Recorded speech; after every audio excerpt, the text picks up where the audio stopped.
The untold story of the amusement park showman who saved millions of babies. Believe it or not, we're only a few decades removed from the days of the common cold being just as deadly as the flu. With medical knowledge at a premium back then, what were the parents of sick babies to do when it seemed like nothing they tried was working? That was the question one Brooklyn man sought to answer when he founded a small clinic in the most unconventional of places. With the help of a machine unlike any seen before, this unsung hero went on to save countless infants, and you might actually be one of them. Before we begin, make sure to smash that like button, subscribe to our channel, and click the notification bell for more amazing videos. When Beth Allen was born 3 months premature on May 23, 1941, the outcome looked bleak for the 1-pound, 10-ounce baby.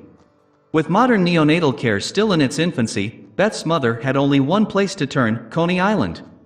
Known for its rickety roller coasters, tourist hordes, and sleazy sideshow stalls, Coney Island seemed an odd place to seek medical advice at the time. But when Beth and her mother arrived at the small Luna Park clinic, their strange surroundings seemed almost ordinary compared to the man they met inside. With his straw boater hat and vaudevillian garb, the resident doctor appeared more carny than caregiver. That all changed, however, when this mysterious man brought Beth over to a strange contraption and revealed who he actually was. Born in 1869 in the former state of Prussia, Martin Kohn was a physician and medical graduate of the prestigious Leipzig University. Having studied under the guidance of renowned French obstetrician Pierre Constant Boudin, Kohn learned firsthand of a new neonatal technology that would come to change the world: the incubator. Like those of modern day, these primitive incubators were designed to provide vulnerable babies with stable living environments until they were healthy enough to survive on their own. During Kohn's time, these machines drew in and heated external air to keep the newborns comfortable while expelling stale air through an exhaust vent. Boudin was such a strong proponent of infant incubation that he encouraged Kohn to showcase the technology at the Great Industrial Exposition of Berlin in 1896.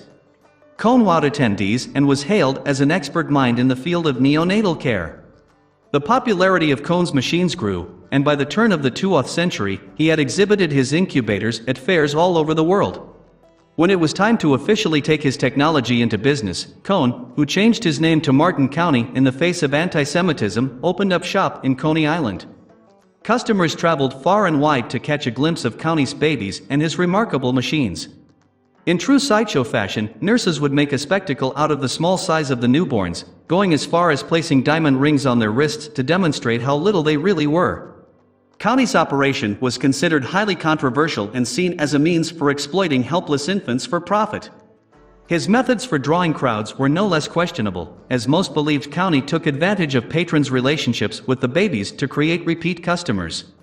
But despite his questionable business practices, County's devotion to the health of his newborns was unmatched.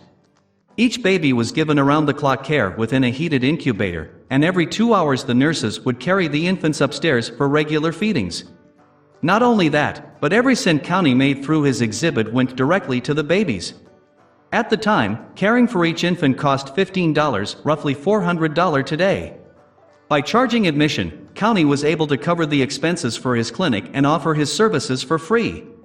Though County didn't keep records of his patients, he maintained that his clinic saved 85% of them, including his own daughter. But even with all that he was doing for these premature babies, the good doctor was not all that he seemed.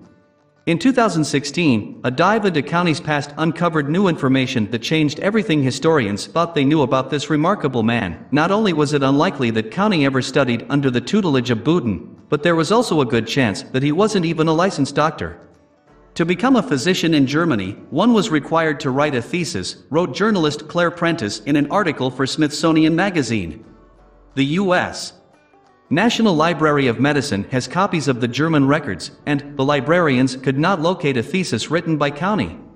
With County's legitimacy as a medical professional all but erased, one question remains: does it really matter?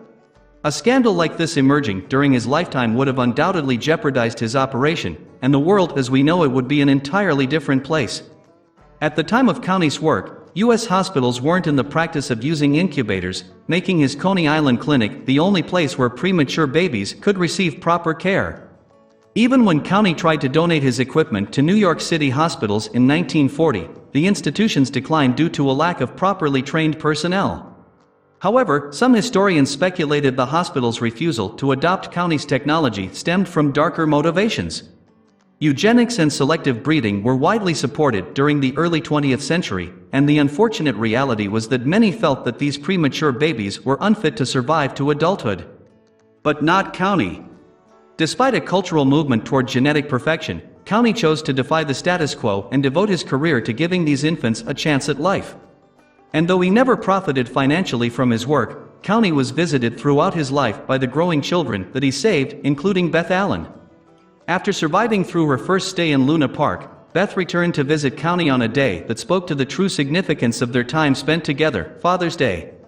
According to testimony recounted in the Coney Island History Project, the now 77-year-old Beth recognized that without County's care, she likely wouldn't have survived. County passed away in relative poverty in 1950, but thanks to his contribution to the neonatal field, millions of premature babies continue to survive through infancy.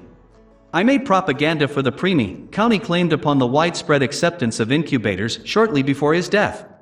My work here is done. Please feel free to share with your friends.